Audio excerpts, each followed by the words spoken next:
Bonjour et bienvenue. Aujourd'hui, on va explorer quelque chose d'un peu différent. On va essayer de trouver la valeur dans ce qui semble inutile à première vue. Et pour ça, on va s'appuyer sur notre article, celui qu'on a publié il y a peu, les articles gratuits. L'utile dans l'inutile. Oui, bonjour. C'est une bonne idée de revenir là-dessus.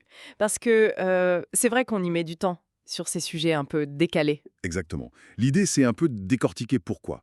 Pourquoi on écrit sur des vieux jeux que plus personne ne connaît ou des réflexions un peu bizarres sur le jeu. On appelle ça nos articles gratuits, bon, même si tout est bénévole chez nous, mais c'est l'idée. Pourquoi ces sujets mineurs, en fait? Passage de l'article sur l'ennui. Tu sais, l'ennui comme moteur créatif. On rappelait cette étude, un peu absurde d'ailleurs, sur le tri des haricots, Ah oui, je me souviens. où les gens, tellement ils s'ennuyaient, finissaient par inventer des trucs complètement fous pour expliquer pourquoi ils mettaient du temps. Ça montre bien comment l'esprit, quand il vagabonde, il peut devenir hyper inventif. S'intéresser à un sujet gratuit, c'est un peu ça, non? C'est tout à fait ça. Et ça rejoint l'idée du gadget qu'on abordait aussi.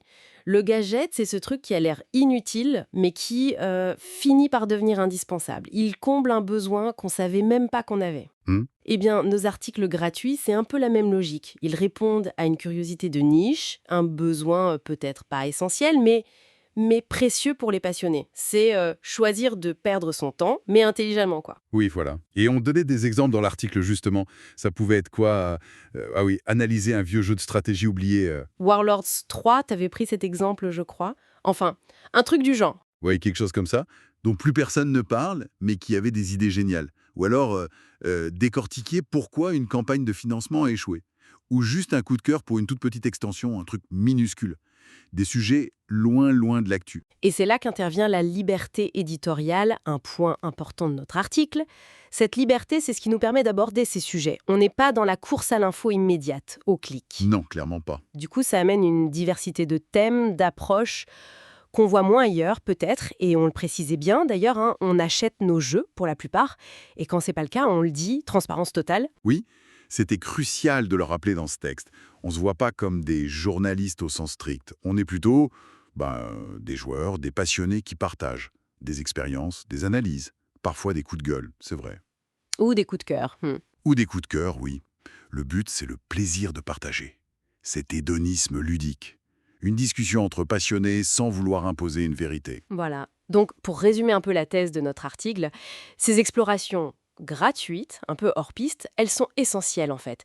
Elles nourrissent la curiosité, la créativité, la nôtre quand on écrit, mais aussi celle des lecteurs, des lectrices qui découvrent des trucs. Mhm. Elles offrent des pauses aussi. Et puis, ça crée du lien autour d'intérêts parfois un peu obscurs, mais partagés. C'est ça l'utile dans l'inutile. Ça amène à se poser la question finalement. Quels sont nos propres gadgets intellectuels?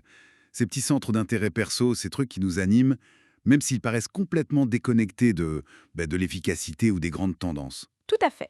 Et pour finir, avec cette image qu'on utilisait dans l'article, ces contenus gratuits, c'est un peu comme retrouver une vieille boîte de jeux au fond du grenier. Aujourd'hui, on est noyé sous les nouveautés, le flux est constant. Mais quelle richesse on pourrait trouver si on choisissait délibérément de regarder ce qui a été mis de côté, ce qui est jugé, passé ou sans intérêt immédiat. Peut-être bien plus qu'on l'imagine.